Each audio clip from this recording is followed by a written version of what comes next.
ಹರಿ ಓಂ ಪ್ರಾಣಾದೇರೀಶಿತಾರಂ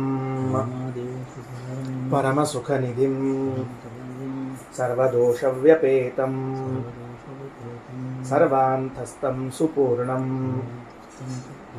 ಪ್ರಕೃತಿಪತಿಮಜಂ ಸರ್ವಬಾಹ್ಯಂ ಸುನಿತ್ಯಂ ಸರ್ವಜ್ಞಂ ಸರ್ವಶಕ್ತಿಂ ಸುರಮುನಿಮನುಜಾದ್ಯೈಃ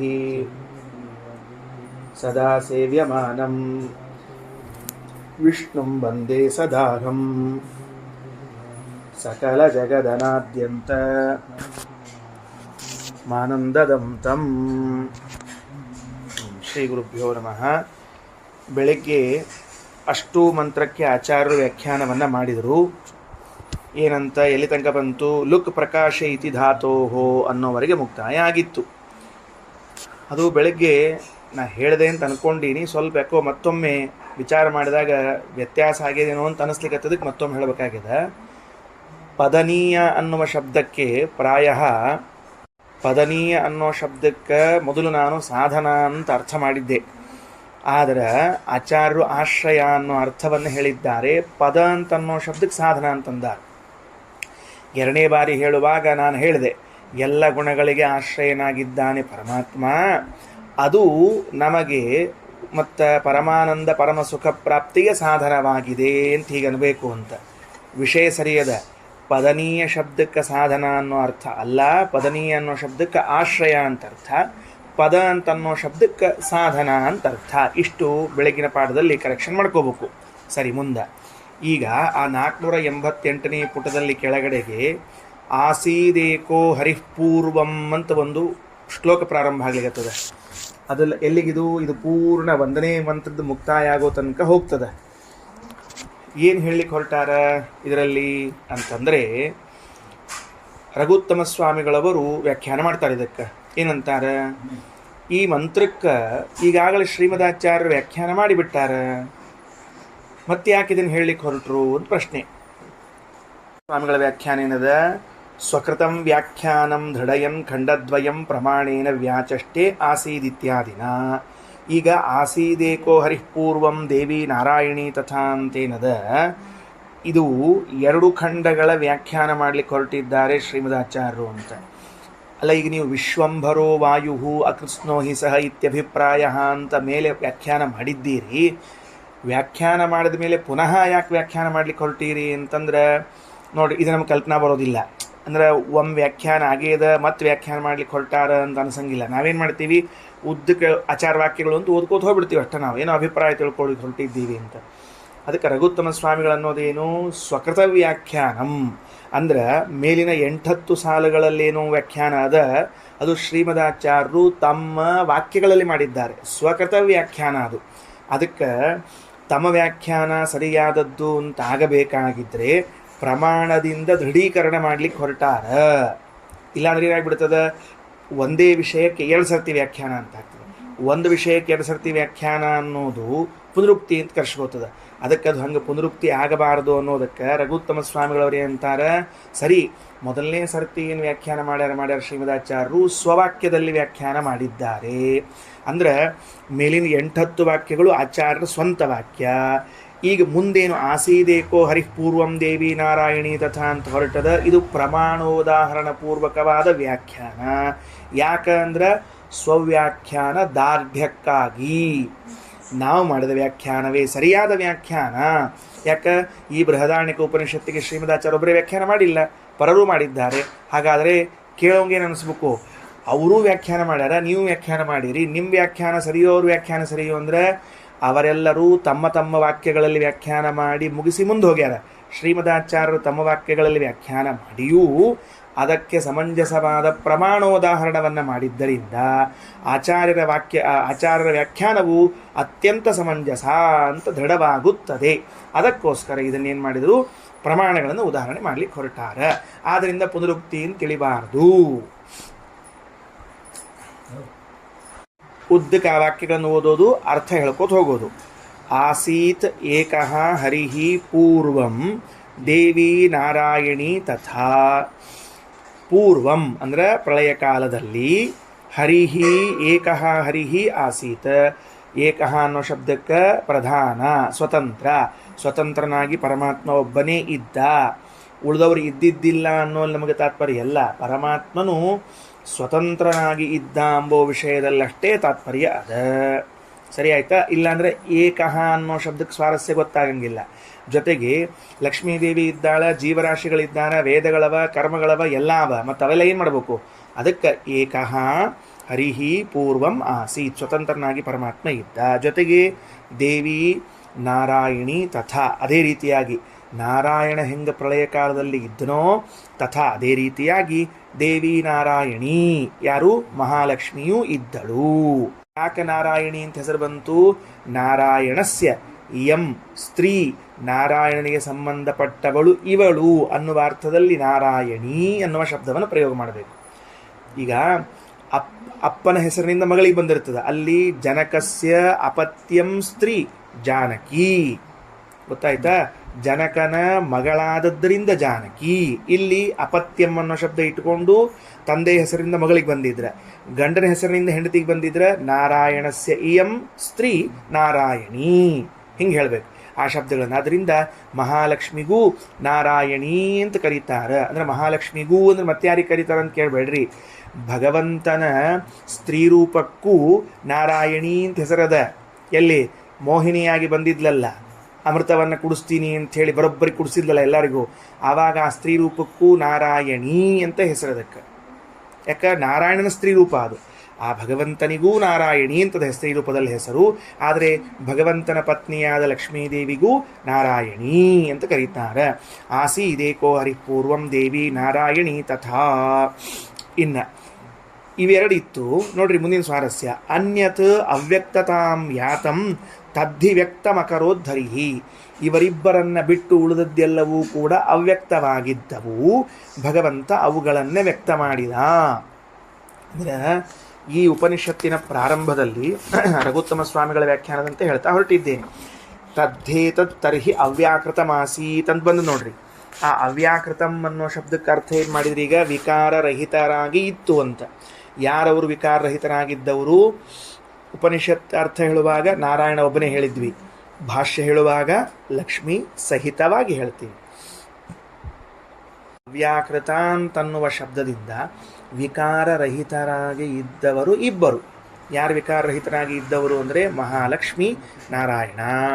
ಅಲ್ಲಿ ಉಪನಿಷತ್ತು ಒಂದೇ ಪದ ಹೇಳಿದ, ತದ್ಧಿ ಇದಂ ತತಃ ಇದಂ ತರ್ಹಿ ಅವ್ಯಾಕೃತಮಾಸೀತ್. ಅದಕ್ಕೆ ವಿವರಣೆ ಯಾವುದು ಕೊಟ್ಟಂಗಾಯ್ತು ಈಗ ನಾವು ಅಂದರೆ ಆಸೀದೇಕೋ ಹರಿಪೂರ್ವಂ ದೇವಿ ನಾರಾಯಣಿ ತಥಾ ಅಂತ ಕೊಟ್ಟವು. ಮುಂದೇನು ಮಾಡಿದ್ರೆ ಉಪನಿಷತ್ನಲ್ಲಿ ತನ್ನಾಮರೂಪಾಭ್ಯಾಂ ವ್ಯಾಕ್ರಿಯತ, ನಾಮರೂಪಗಳಿಂದ ಅವುಗಳನ್ನು ವಿಕಾರಗೊಳಿಸಿದ ಅಂತದ. ಅದರ ಅರ್ಥವನ್ನು ಈಗ ಭಾಷೆಯಲ್ಲಿ ಹೇಳ್ತಾರೆ ಶ್ರೀಮದಾಚಾರ್ಯರು.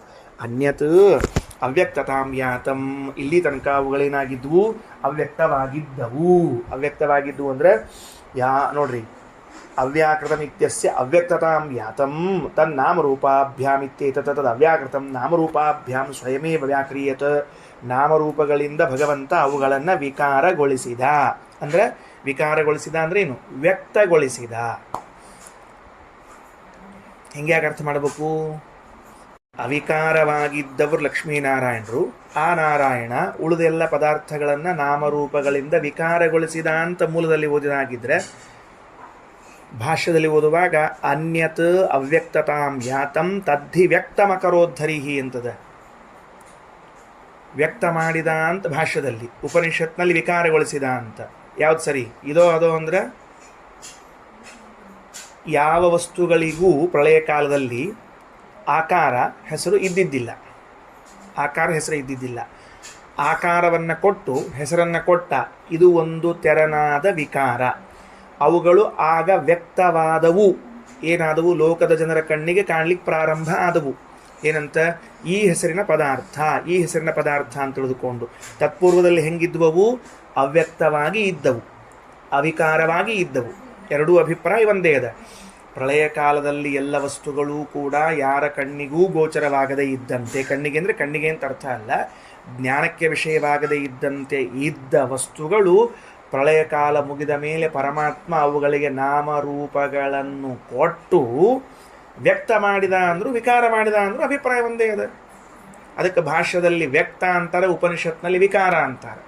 ಅನ್ಯಾರ್ಥ ಬರಬಾರ್ದು, ಕಲ್ಪನಾ ತಪ್ಪಾಗಬಾರ್ದಲ್ಲ. ಅದಕ್ಕೆ ಹೇಳಿದೆ ನಾನು, ಅನ್ಯದ ಅವ್ಯಕ್ತತಾಂ ಯಾತಂ ತದ್ವ್ಯಕ್ತಂ ಅಕರೋದ್ಧರಿಹಿ ಜಗದಿದಂ ಸರ್ವಂ ಸೃಷ್ಟ್ವಾ ದೇಹಾಂಶ್ಚ ಸರ್ವಶಃ.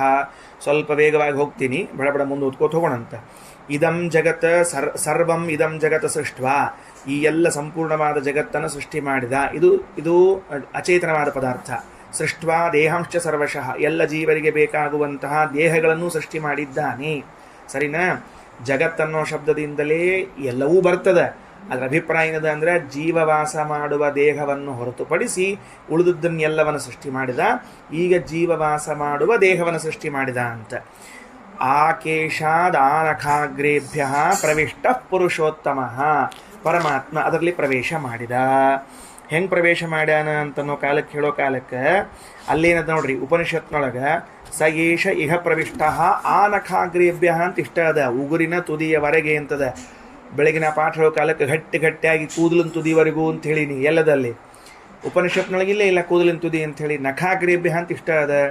ಅದಕ್ಕೆ ಭಾಷ್ಯದಲ್ಲಿ ಹೇಳ್ಯಾರ ಶ್ರೀಮದಾಚಾರ್ಯರು ಏನಂತ, ಆಕೇಶಾತ್ ಆನಖಾಗ್ರೇಭ್ಯ, ಕೂದಲು ಮೊದಲುಗೊಂಡು ಉಗುರಿನ ತುದಿಯವರೆಗೆ. ಸರಿ ಆಯ್ತಾ? ಎಲ್ಲಿಂದ ಕೂದಲು ಮೊದಲುಗೊಂಡು? ಶಿರಸ್ಸಿನಲ್ಲಿ ಕಾಣುವಂತಹ ಕೂದಲು ಮೊದಲುಗೊಂಡು ಕಾಲಿನ ಉಗುರು ತುದಿವರೆಗೂ ಕೂಡ, ಕೈ ಉಗುರಲ್ಲ, ಕಾಲಿನ ಉಗುರು ಲಾಸ್ಟ್ ಅದು ಬರ್ತದೆ, ಅಲ್ಲಿವರೆಗೂ ಕೂಡ ಪರಮಾತ್ಮ ಪ್ರವೇಶ ಮಾಡಿದ್ದಾನೆ. ಪ್ರವಿಷ್ಟ ಪುರುಷೋತ್ತಮ. ಆಮೇಲೆ ಹೆಂಗ ದೃಷ್ಟ ಅಂತ ಎರಡು ಕೊಡ್ತಾರೆ. ಯಥಾ ಪ್ರಾಣ ಶರೀರೇಶು, ಹೇಗೆ ಮುಖ್ಯ ಪ್ರಾಣದೇವರು ಶರೀರಗಳಲ್ಲಿ, ಕ್ಷುರೋ ಯದ್ವದ್ ಕ್ಷುರಸ್ತುಕೆ, ಆಮೇಲೆ ಕತ್ತೆ ಹೇಗೆ ಖಡ್ಗ ಹೇಗೆ ಹೊರೆಯಲ್ಲಿ ಹೋಗುತ್ತದೆಯೋ ಆ ರೀತಿಯಾಗಿ ಅಂತ. ಸರಿ ಆಯ್ತಾ? ಬಂದದ ವಿಷಯ ಬಂದದ. ರಘುತ್ತಮ ಸ್ವಾಮಿಗಳ ಪ್ರಶ್ನೆ.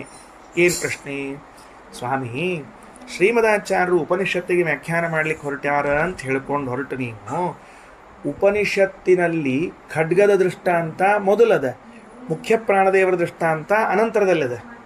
ನೋಡ್ರಿ, ಸ್ವಲ್ಪ ತೆಗೆದು ನೋಡ್ರಿ, ಹಿಂದಿನ ಪುಟ ಹತ್ರ ಇಷ್ಟು ನೋಡ್ರಿ, ಯಾರು ಮೂಲ ಇಟ್ಕೊಂಡ್ರಿ ಅವರು. ಏನದ ಅಲ್ಲಿ ಉಪನಿಷತ್ಗಳ ದೃಷ್ಟಾಂತ ಕೊಡೋ ಕಾಲಕ್ಕೆ, ಯಥಾ ಕ್ಷುರ ಕ್ಷುರಾವಧಾನಿ ಅವಹಿತ ಸ್ಯಾತ್ ವಿಶ್ವಂಭರೋ ವಾ ವಿಶ್ವಂಭರ ಕುಲಾಯೇ ಅಂತ ಶ್ರೀಮದಾಚಾರ್ಯ ವ್ಯಾಖ್ಯಾನಕ್ಕೂ ಉಪನಿಷತ್ತಿಗೂ ಏನದ ಹಿಂದು ಮುಂದಾಗಿ ವ್ಯಾಖ್ಯಾನ ಮಾಡಿದಂತೆ ಕಾಣಿಸ್ತದೆ. ಸರಿನಾ? ಯಾವುದು ಮೊದಲು ದೃಷ್ಟಾಂತ ಬರಬೇಕಾಗಿತ್ತು? ಫಸ್ಟ್ ಬರಬೇಕಾಗಿದ್ದದು ಕ್ಷುರ ದೃಷ್ಟಾಂತ ಮೊದಲು ಬಂದು ಪ್ರಾಣದೇವ ದೃಷ್ಟಾಂತ ಆಮೇಲೆ ಬರಬೇಕು. ಮತ್ತು ಶ್ರೀಮದಾಚಾರ್ಯ ಹಿಂಗ್ಯಾಕೆ ಹೇಳಿದರು ಅಂತ ಕೇಳಿದ್ರೆ, ಅದಕ್ಕೆ ರಘುತ್ತಮ ಸ್ವಾಮಿಗಳು ವ್ಯಾಖ್ಯಾನ ಮಾಡ್ತಾರೆ. ಯದ್ಯಪಿ ಶ್ರುತೌ, ನಾ ರಘುತ್ತಮ ಸ್ವಾಮಿಗಳ ಪಂಕ್ತಿ ಓದ್ಲಿಕ್ಕತ್ತೀನಿ. ಯದ್ಯಪಿ ಶ್ರುತೌ ಕ್ಷುರಸ್ಯ ಕ್ಷುರಧಾನಿ ಅವ್ಯಾಪ್ಯ ವರ್ತಮಾನತ್ವಾತ ಪರಮಾತ್ಮಾಪಿ ಅವ್ಯಾಪ್ಯ ವರ್ತತೆ ಕಿಂ ಇತ್ಯಾಶಂಕಾ ಪರಿಹಾರಾಯ ವಿಶ್ವಂಭರ ಇತ್ಯನಂತರಂ ಪ್ರಾಣದೃಷ್ಟಾಂತೋಕ್ತಿ ತಥಾಪಿ ಪ್ರಾಧಾನ್ಯ ಜ್ಞಾಪನಾಯ ಅತ್ರ ಆದೌ ತದುಕ್ತಿ ಜ್ಞೇಯಂ. ಎಷ್ಟು ಚಂದ ವಿವರಣೆ ಮಾಡ್ತಾರೆ ನೋಡ್ರಿ. ಏನು? ಆ್ಯಸ್ ಇಟ್ ಈಸ್ ಉಪನಿಷತ್ತಿನಲ್ಲಿ ಇದ್ದಂತೆ ನಾವು ತೊಗೊಂಡ್ವಿ ಅಂತ ಇಟ್ಕೊಳ್ರಿ. ಯಾಕೆ ಶ್ರೀಮದಾಚಾರ್ಯ ವ್ಯತ್ಯಾಸ ಮಾಡಿದರು ಎಂಬುದಕ್ಕೆ ರಘುತ್ತಮ ಸ್ವಾಮಿಗಳ ವ್ಯಾಖ್ಯಾನ. ಉಪನಿಷತ್ನಲ್ಲಿ ಇದ್ದಂತೆ ತಗೊಂಡ್ರೆ ಖಡ್ಗದ ದೃಷ್ಟಾಂತ ಮೊದಲು. ಖಡ್ಗವು ಹೊರೆಯಲ್ಲಿ ಇರುತ್ತದೋ ಹೇಗೆ ಹಾಗೆ ಪರಮಾತ್ಮ ಅಂದರೆ ಪರಮಾತ್ಮನು ಸ್ವಲ್ಪ ಜಾಗ ಬಿಟ್ಟು ದೇಹದಲ್ಲಿದ್ದಾನ ಅಂತ ಅರ್ಥ ಬರ್ತದೆ. ಅದಕ್ಕೇನು ಕರೀತಾರೆ? ಅವ್ಯಾಪ್ಯ ವೃತ್ತಿ ಅಂತ ಕರೀತಾರೆ. ಶಬ್ದೇನ ಸಂಸ್ಕೃತದೊಳಗೆ ಅವ್ಯಾಪ್ಯ ವೃತ್ತಿ. ವ್ಯಾಪ್ಯ ವೃತ್ತಿ ಅಂದರೆ ಸಂಪೂರ್ಣ ಇರೋದು, ಅವ್ಯಾಪ್ಯ ವೃತ್ತಿ ಅಂದರೆ ಸ್ವಲ್ಪ ಬಿಟ್ಟಿರೋದು ಅಂತ ಅರ್ಥ. ಕೆಲವು ಪೋರ್ಷನ್ನಾಗ ಇರ್ತದೆ, ಕೆಲವು ಕಡೆಗೆ ಇರೋದಿಲ್ಲ. ಬರ್ಕೋತೀರಾ? ಪೆನ್ನು ಪೇಪರ್ ತೆಗೆದು. ವ್ಯಾಪ್ಯ ವರ್ತಮಾನ, ಅವ್ಯಾಪ್ಯ ವೃತ್ತಿ ಅಂತ ಶಬ್ದ ಹೇಳಿದ್ದೀನಿ. ರಘುತ್ತಮ ಸ್ವಾಮಿಗಳವರು ಹೇಳಿದ ಶಬ್ದ ಅವ್ಯಾಪ್ಯ ವರ್ತಮಾನ. ಸಂಪೂರ್ಣವಾಗಿ ವ್ಯಾಪಿಸಿ ಇಲ್ಲ ಅಂದ್ರೆ ಖಡ್ಗ ಒರೆ ಒಳಗೆ ಹಾಕಿದಾಗ ಅದನ್ನು ತೆಗೆದು ಹಾಕೋ ಅಷ್ಟು ಜಾಗ ಅದ. ಸರಿನಾ? ಅದದ.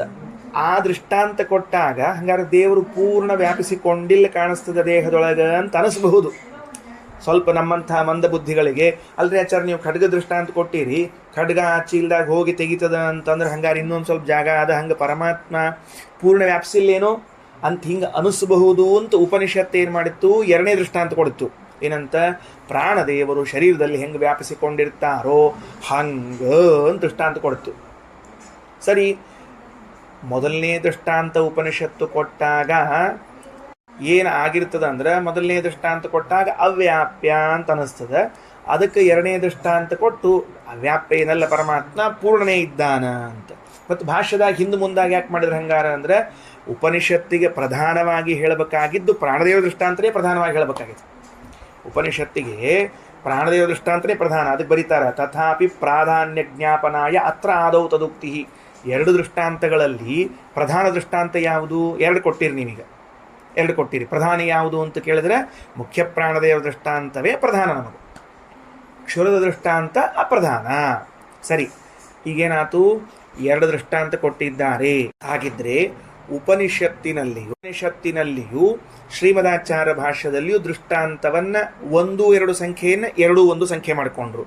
ಉಪನಿಷತ್ತಿನಲ್ಲಿ ಖಡ್ಗದ ದೃಷ್ಟಾಂತ ಒಂದನೇದ್ದು, ಆಮೇಲೆ ಪ್ರಾಣದೇವರ ದೃಷ್ಟಾಂತ ಎರಡನೇದ್ದು, ಭಾಷ್ಯದಲ್ಲಿ ಪ್ರಾಣದೇವರ ದೃಷ್ಟಾಂತ ಮೊದಲನೇದ್ದು, ಖಡ್ಗದ ದೃಷ್ಟಾಂತ ಎರಡನೇದ್ದು.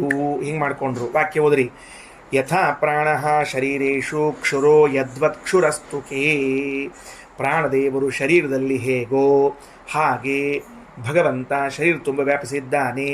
ಕ್ಷುರಃ ಯದ್ವತ್ ಕ್ಷುರಸ್ತುಕೆ. ಖಡ್ಗ ಹೇಗೆ ವರೆಯಲ್ಲೋ ಹಾಗೆ ಅಂತ.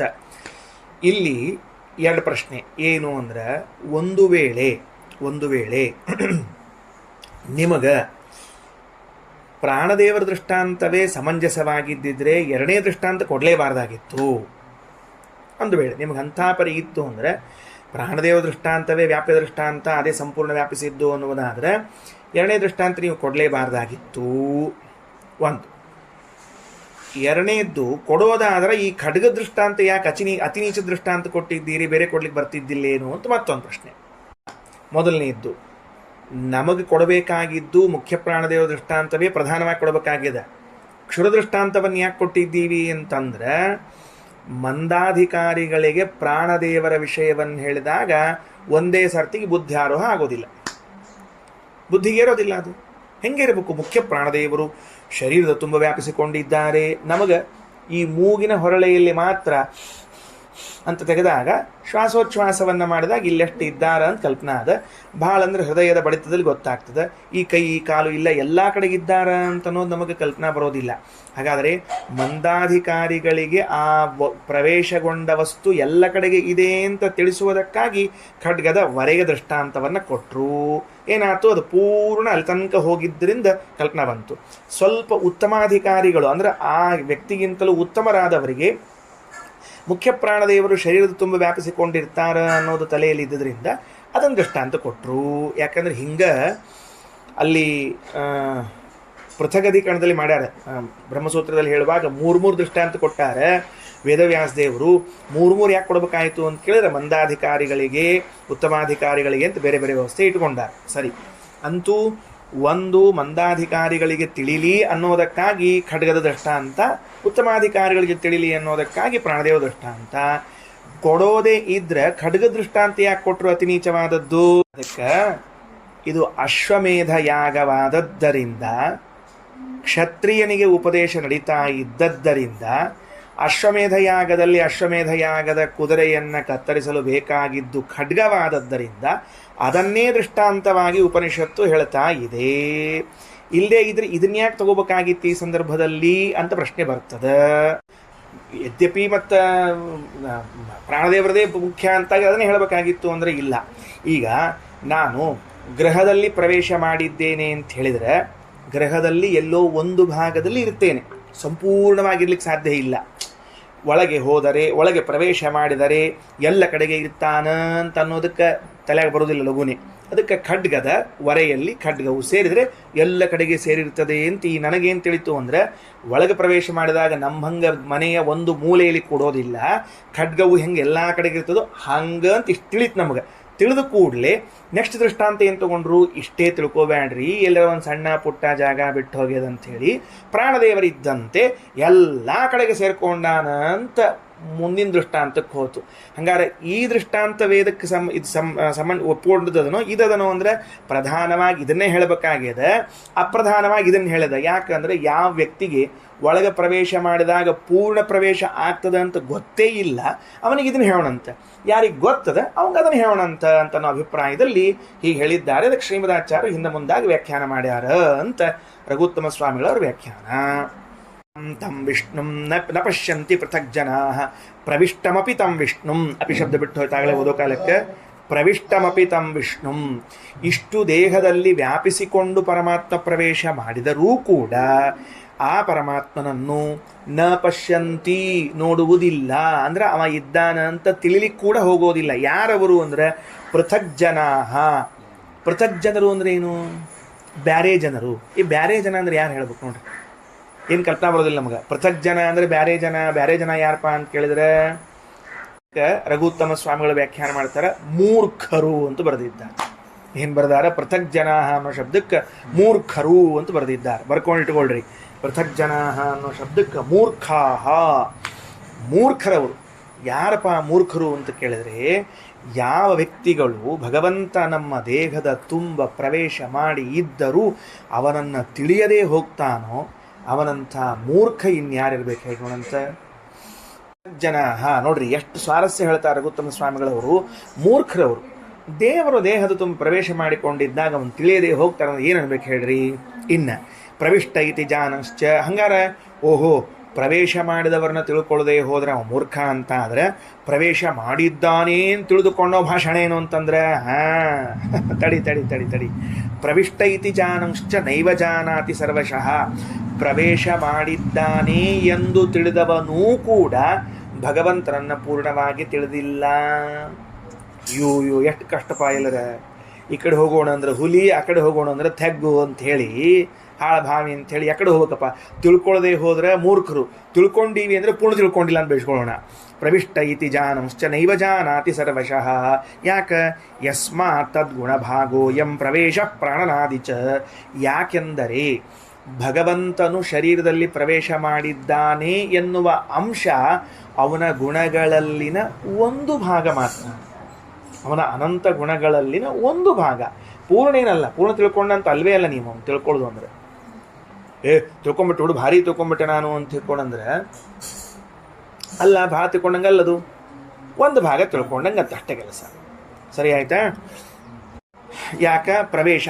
ಪ್ರವೇಶ ಮಾಡುವಿಕೆ ಜೊತೆಗೆ ಪ್ರಾಣನಾದಿ. ಪ್ರಾಣನಾದಿ ಅಂತಂದ್ರೆ ಏನು? ಜೀವನ ಪ್ರದತ್ವ. ಅದು ಹೇಳಿದ್ವಲ್ಲ, ವದನ್ ವಾಕ್ ಚಕ್ಷ ಪಶ್ಚನ್ ಚಕ್ಷು, ನೋಡುವುದು, ಕೇಳುವುದು, ಮಾತನಾಡುವುದಿಲ್ಲ, ಒಂದೊಂದು ಭಾಗ. ತಸ್ಮಾತ್ ಪ್ರಾಣಾದಿನಾಮಾನಿ ಕರ್ಮನಾಮಾನಿ ತಸ್ಯತು. ಮುಂದಿನ ವಾಕ್ಯಕ್ಕೆ ಹೊರಟಿದ್ದೀನಿ, 489 ಪೇಜು. ತಸ್ಮಾತ್, ಆದ್ದರಿಂದ ಪ್ರಾಣಾದಿನಾಮಾನಿ, ಪ್ರಾಣ, ವಾಕ್, ಚಕ್ಷು, ಶ್ರೋತ್ರ, ಮನಃ ಎಂಬ ನಾಮಗಳು, ಕರ್ಮನಾಮಾನಿ ಅಂದರೆ ಕರ್ಮವನ್ನು ತಿಳಿಸುವ ನಾಮಗಳು ಅಂತ ಅರ್ಥ.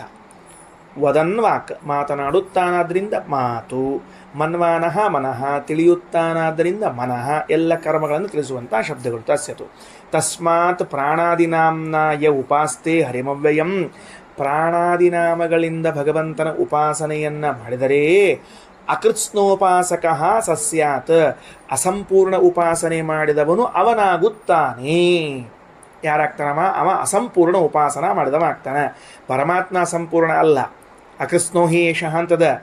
ನಾವು ಹಂಗೆ ತಿಳ್ಕೊಂಡ್ರೆ ಪರಮಾತ್ಮನ ಪೂರ್ಣ ತಿಳ್ಕೊಂಡಂಗೆ ಆಗಂಗಿಲ್ಲ ಅನ್ಬೇಕು ಹೊರತಾಗಿ ಒಂದೊಂದು ತಿಳ್ಕೊಂಡದಕ್ಕೆ ಪರಮಾತ್ಮ ಅಪೂರ್ಣನಾದ ಅಂತ ಅನ್ನಬಾರ್ದು. ಭಗವಂತನು ಅಪೂರ್ಣನಲ್ಲ. ನಾವು ಒಂದೊಂದೇ ಗುಣಗಳನ್ನು ತಿಳಿದುಕೊಂಡದ್ದಕ್ಕಾಗಿ ಭಗವಂತನನ್ನು ಪೂರ್ಣವಾಗಿ ತಿಳಿದುಕೊಂಡಂತಾಗಲಿಲ್ಲ, ಉಪಾಸನ ಮಾಡಿದಂತಾಗಲಿಲ್ಲ. ಯಸ್ಮಾತ್ ತದ್ಗುಣಭಾಗವಿತ್, ಅದರಿಂದ ಗುಣಭಾಗ. ಪೂರ್ಣತ್ವೇಪಿ ಪರೇಶಸ್ಯ, ಭಗವಂತನು ಪೂರ್ಣನಾಗಿದ್ದರೂ ಕೂಡ ಇಲ್ಲಿ ನೋಡ್ರಿ, ಎದಕ್ಕೆ? ಅಕೃತ್ಸ್ನೋಪಾಸಕ ಸಹ ಸ್ಯಾತ್, ಅವನು ಅಸಂಪೂರ್ಣ ಉಪಾಸಕನೆಂದಾಗುತ್ತಾನೆ. ಕಾರಣ ಯಸ್ಮಾತ್, ಯಾಕೆಂದರೆ ತದ್ಗುಣಭಾಗವಿತ, ಗುಣದಲ್ಲಿ ಒಂದು ಭಾಗವನ್ನು ಮಾತ್ರ ತಿಳಿದದ್ದಕ್ಕಾಗಿ. ಇನ್ನು ಪೂರ್ಣತ್ವೇಪಿ ಪರೇಶಸ್ಯ, ಭಗವಂತನು ಪೂರ್ಣನಾಗಿದ್ದರೂ ಕೂಡ ಎಷ್ಟು ತದ್ಗುಣಭಾಗವಿತ, ಆ ಭಗವಂತನ ಯಾವ ವ್ಯಕ್ತಿ ಆ ಭಗವಂತನ ಒಂದೊಂದು ಗುಣಗಳನ್ನು ತಿಳ್ಕೋತಾನೋ ಅಕೃತ್ಸ್ನವಿತ್ ಸ್ಯಾತ್. ಉಪಾಸನಾ ಜೊತೆಗೆ ಜ್ಞಾನ ಎರಡೂ ಹೇಳ್ಯಾರ. ಹಂಗೆ ತಿಳ್ಕೊಂಡ್ರೂ ಅರ್ಧ ತಿಳ್ಕೊಂಡಂಗೆ, ಹಂಗೆ ಉಪಾಸನೆ ಮಾಡಿದರೂ ಪೂರ್ಣ ಮಾಡದೇ ಇದ್ದಂಗೆ. ಅದಕ್ಕೆ ವೇ ಕೃಷ್ಣಸ್ಯ ವೇತ್ತ ಆತ್ಮವಿದೇವ ವಿದೇವ ಯಹ. ಯಾರು ಆತ್ಮವಿತ್, ಆತ್ಮ ಶಬ್ದದಿಂದ ಪರಮಾತ್ಮ ವಾಚ್ಯನಾಗಿದ್ದಾನೆ ಅಂತ ತಿಳ್ಕೋತಾನೋ ಅವನೇ ಪೂರ್ಣವಾಗಿ ತಿಳ್ಕೊಂಡಂತೆ. ಪ್ರಾಣ, ವಾಕ್, ಚಕ್ಷುಗಳಿಂದ ತಿಳ್ಕೊಂಡ್ರೆ ಪೂರ್ಣವಾಗಲ್ಲ. ಆತ್ಮ ಶಬ್ದದಿಂದ ಭಗವಂತ ವಾಚ್ಯನಾಗಿದ್ದಾನೆ ಅಂತ ತಿಳಿದುಕೊಂಡ್ರೇನೆ ಪೂರ್ಣವಾಗಿ ತಿಳಿದುಕೊಂಡಂತೆ. ಆತ್ಮ ಅಂತ ಉಪಾಸನೆ ಮಾಡೋದ್ರಿಂದ ಸರಿ ಆಗ್ತದೆ ಅಂದರೆ ಅದರ ಅರ್ಥ ಏನು ಅಂತ ಹೇಳಿದರೆ ಅದಕ್ಕೆ ಹೇಳ್ತಾರೆ. ಈಗ ಏನಂತಾರೆ, ಸ ಚಿದಾನಂದಾದಯೋ ಯಸ್ಯ ಗುಣಾಃ ಆಪ್ತಾಃ ಸದೈವತು. ಚಿತ್, ಆನಂದ ಮೊದಲಾದ ಎಲ್ಲ ಗುಣಗಳನ್ನು ಯಾರು ಹೊಂದಿದ್ದಾನೋ, ಯಾವಾಗ? ನಿನ್ನೆ ಮೊನ್ನೆ, ಸದಾ, ಯಾವಾಗಲೂ. ಬಿಫೋರ್ ಇಂಡಿಪೆಂಡೆನ್ಸೋ ಆಫ್ಟರ್ ಇಂಡಿಪೆಂಡೆನ್ಸೋ ಅಂದರೆ ಸದಾ, ಯಾವಾಗಲೂ. ನಮ್ಮಲ್ಲಿ ಕೆಲವು ಅಂತಿರ್ತಾರಲ್ಲ, ಸ್ವಾತಂತ್ರ್ಯ ಯಾವಾಗ ಬಂತು ಅಂತ, ನಿನ್ನೆ ಬಂದಿರ್ಬೇಕು, ಮೊನ್ನೆ ಬಂದಿರಬೇಕು ಅಂತ ಹಿಂಗೆ ಅಂತಿರ್ತಾರಲ್ಲ, ಹಂಗಲ್ಲ. ಮತ್ತು ಅದಕ್ಕೆ ಸದಾ, ಯಾವಾಗಲೂ ಭಗವಂತ ಸಚ್ಚಿದಾನಂದಾದಿ ಗುಣಗಳನ್ನು ಹೊಂದಿದವನೇ ಆಗಿದ್ದಾನೆ. ಸ ಆತ್ಮೇತಿ ಪ್ರವಿಜ್ಞೇಯ, ಅವನನ್ನು ಆತ್ಮ ಅಂತ ಕರೀಬೇಕು. ಅಲ್ರಿ, ಆತ್ಮ ಶಬ್ದಕ್ಕೇನೋ ಬೇರೆ ಅರ್ಥ ತಿಳ್ಕೊಂಡಿದ್ವಿ. ಇದು ಹೆಂಗೆ ಬಂತ ಆ ಶಬ್ದದ ಅರ್ಥ ಅಂದರೆ, ಗುಣಾನಾಂ ಆಪ್ತಿತೋ ಹರಿಹಿ, ಗುಣಾನಾಂ ಆಪ್ತಿತಃ ಆತ್ಮ. ಹಿಂಗೆ ಬರ್ಕೊಂಬಿಡ್ರಿ, ಗುಣಾನಾಂ ಆಪ್ತಿತಃ, ಎಲ್ಲ ಗುಣಗಳನ್ನು ಹೊಂದಿದ್ದರಿಂದ ಆತ್ಮ ಎಂದು ಕರೆಸಿಕೊಳ್ಳುತ್ತಾನೆ. ಹೆಂಗೆ ಬರ್ಕೋಬೇಕು? ಗುಣಾನಾಂ ಆಪ್ತಿತಃ ಆತ್ಮ ಎಂದು ಬರೆದುಕೊಳ್ಳಬೇಕು. ಪ್ರಾಣಾದೀನಿ ಕರ್ಮಾಣಿ ಚಾತ್ಮಶಬ್ದೋದಿತಾನಿತು. ಹಂಗಾರ ಗುಣಗಳನ್ನು ಹೊಂದೋದ್ರಿಂದ ಆತ್ಮ ಅಂದರೆ, ಹಂಗಾರ ಪ್ರಾಣ, ಚಕ್ಷು ಇವೆಲ್ಲ ಕರ್ಮಗಳನ್ನು ಹೊಂದಿಲ್ಲ ಅಂತ ಆಯ್ತಲ್ಲ, ಅದು ಕರ್ಮಗಳು, ಗುಣ ಅಲ್ಲ. ಯಾಕೆ? ಪಶ್ಯನ್ ಚಕ್ಷು, ನೋಡುತ್ತಾನಾದ್ದರಿಂದ ಚಕ್ಷು ಅನ್ನೋದಾದರೆ ನೋಡುವಿಕೆ ಅಂತ ಅನ್ನೋದೊಂದು ಕರ್ಮ ಆಯಿತು. ನೀವೇನಂದ್ರಿ? ಆತ್ಮಶಬ್ದ ಬರೆಸೋ ಕಾಲಕ್ಕೆ, ಅರ್ಥ ಬರೆಸೋ ಕಾಲಕ್ಕೆ ಎಲ್ಲ ಗುಣಗಳನ್ನು ಹೊಂದಿದವನಾದ್ದರಿಂದ, ಎಲ್ಲ ಗುಣಗಳು ಅಂದರೆ ಸತ್, ಚಿತ್, ಆನಂದ, ಈ ಎಲ್ಲ ಗುಣಗಳನ್ನು ಹೊಂದಿದವನಾದದ್ದರಿಂದ ಆತ್ಮ ಅನ್ನೋದಾದ್ರೆ, ಹಂಗಾರ ಪ್ರಾಣ, ಚಕ್ಷು, ಶ್ರೋತ್ರ ಇವೆಲ್ಲ ಬರಲೇ ಇಲ್ಲಲ್ಲ ಅಂದ್ರೆ ಅವನು ತಗೊಳ್ರಿ. ಏನಂತ? ಪ್ರಾಣಾದೀನಿಚ ಕರ್ಮಾಣಿ ಆತ್ಮಶಬ್ದೋದಿ ತಾನಿತು, ಆತ್ಮಶಬ್ದದಿಂದ ಅವುಗಳನ್ನು ಹೇಳಲಾಗಿದೆ. ಅಂದರೆ ಒಟ್ಟಾರೆ ಗುಣಗಳನ್ನು ಹೊಂದಿದ್ದಾನೆ, ಕರ್ಮಗಳನ್ನು ಹೊಂದಿದ್ದಾನೆ, ಎಲ್ಲವನ್ನು ಹೊಂದಿದ್ದಾನಾದ್ದರಿಂದಲೇ ಆತ್ಮ ಅಂತ ಕರೆದು ಬಿಡ್ರಿ. ಸರಿ ಹೋತಾ? ಈಗ ಏನಾಯ್ತು? ಕರ್ಮಣಾಂ ಆಪ್ತಿತೋಪಿ ಆತ್ಮ ಬರ್ಕೊಡ್ರಿ, ಕೆಳಗಿನ ಸಾಲನೆ ಬರ್ಕೊಡ್ರಿ. ಈಗ ಆಮೇಲೆ ಗುಣಾನಾಂ ಆಪ್ತಿತ ಅಂತ ಬರ್ಕೊಂಡಿದ್ದೀವಿ, ಈಗ ಕರ್ಮಣಾಂ ಆಪ್ತಿತಃ ಅಂತ ಬರ್ಕೊಡ್ರಿ. ಕರ್ಮಣಾಂ ಆಪ್ತಿತಃ, ಕರ್ಮಗಳನ್ನು ಹೊಂದಿದ್ದರಿಂದ.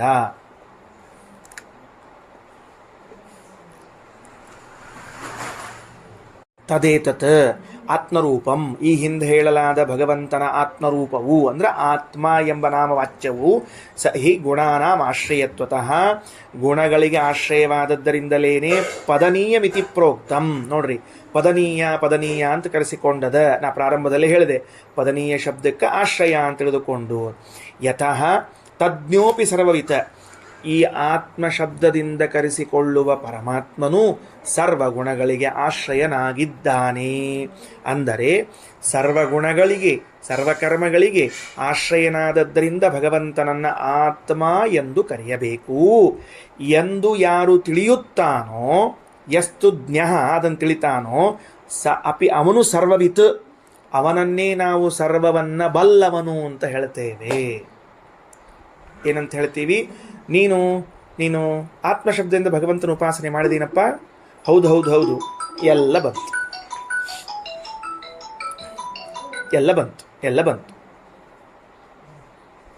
ಆತ್ಮಶಬ್ದದಿಂದ ಬರ್ಲಿಕ್ಕೆ ಅಂತ ಹೇಳ್ಬಿಟ್ರು, ಆತ್ಮಶಬ್ದದಿಂದ ಎಲ್ಲವನ್ನ, ಆತ್ಮಶಬ್ದದಿಂದ ಭಗವಂತನ ಉಪಾಸನೆ ಮಾಡಿದ್ದೇನಪ್ಪ, ಆತ್ಮಶಬ್ದವನ್ನ ಭಗವಂತನಲ್ಲಿ ಸಮನ್ವಯ ಮಾಡಿದ್ದಾರೆ ಅಂತ ತಿಳಿದಿದ್ದೇನಪ್ಪ, ಹಾಗಿದ್ರೆ ಎಲ್ಲವೂ ಬಂತು, ಎಲ್ಲವನ್ನು ತಿಳ್ಕೊಂಡಿ ಅಂತ. ಎಲ್ಲವನ್ನೂ ತಿಳಿದುಕೊಂಡಿ ಅಂತ ಅವಂಗನ್ನೋದಾದ್ರೆ, ಸಾರ್ವಜ್ಞಾದಿ ಗುಣಾಸ್ತಸ್ಯ ಕಿಮುತ ಆತ್ಮೇಶ್ವರಸ್ಯ, ಇನ್ನ ಆತ್ಮಶಬ್ದವಾಚನಾದ ಪರಮಾತ್ಮನಿಗೆ ಸರ್ವಜ್ಞತ್ವಾದಿ ಗುಣಗಳವಂತೇನು ಹೇಳೋದು? ಕೈಮುತ್ಯ ನ್ಯಾಯ ಬೆಳಿಗ್ಗೆ ಹೇಳಿದೆ ನಾನು. ಉಪನಿಷತ್ತಿನಲ್ಲಿ ಏನದ ಅದಕ್ಕೆ ಕೈಮುತ್ಯ ನ್ಯಾಯದ ರೂಪವನ್ನು ಕೊಟ್ಟರು, ಶ್ರೀಮದಾಚಾರ್ಯ ತೋರಿಸಿಕೊಟ್ರು.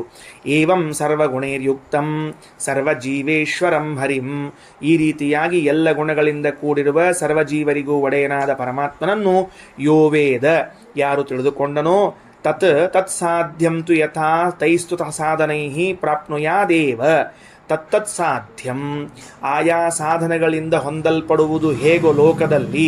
ದೃಷ್ಟಾಂತ ಕೊಟ್ಟೆ ಬೆಳಿಗ್ಗೆ, ಜ್ಯೋತಿಷ್ಠೋಮಯಾಗದಿಂದ ಸ್ವರ್ಗವನ್ನು, ಶ್ರೀಸೂಕ್ತದಿಂದ ಸಂಪತ್ತನ್ನು, ಪುತ್ರಕಾಮೇಷ್ಟಿಯಾಗವನ್ನು ಪುತ್ರವನ್ನು, ತತ್ತತ್ ಸಾಧ್ಯಂ ಯಥಾ, ಆಯಾ ಸಾಧನೆಗಳಿಂದ ಆಯಾ ವಸ್ತುಗಳನ್ನು ಪಡೆದುಕೊಳ್ಳುವಂತೆ ಈ ಸರ್ವಗುಣಗಳನ್ನು ಹೊಂದಿದ್ದಾನೆ ಪರಮಾತ್ಮನೂ ಎಂಬ ಜ್ಞಾನದಿಂದ ಏನು ಹೊಂದುತ್ತಾನ? ಪ್ರಾಪ್ನುಯಾದೇವಮೇವ ಸೌ ಕೀರ್ತಿಂಚ ಪರಮಂ ಸುಖಂ. ಕೀರ್ತಿಯನ್ನು ಹೊಂದುತ್ತಾನೆ, ಪರಮ ಸುಖವನ್ನು ಹೊಂದುತ್ತಾನೆ. ಜ್ಞಾನಂಚ ಪರಮಂ ವಿಂದೇ ಮುಕ್ತ ಸನ್ ಅತ್ರ ಸಂಶಯ. ಪರಮಸುಖ ಪರಮಜ್ಞಾನವನ್ನು ಹೊಂದಿ ಮುಕ್ತನಾಗುತ್ತಾನೆ, ಈ ವಿಷಯದಲ್ಲಿ ಯಾವ ಸಂದೇಹವೂ ಬೇಡ ಅಂತ ಒಂದು ಖಂಡದ ವ್ಯಾಖ್ಯಾನವನ್ನು ಮಾಡಿ ಮುಕ್ತಾಯ ಮಾಡ್ತಾರೆ. ಎರಡನೇ ಖಂಡದ ವ್ಯಾಖ್ಯಾನ ಇನ್ನೂ ಅದ್ಭುತವಾದದ್ದು ನಾಳೆ ಬೆಳಗಿನ ಪಾಠದಲ್ಲಿ ನೋಡೋಣ. ಶ್ರೀಕೃಷ್ಣಾರ್ಪಣಮಸ್ತು.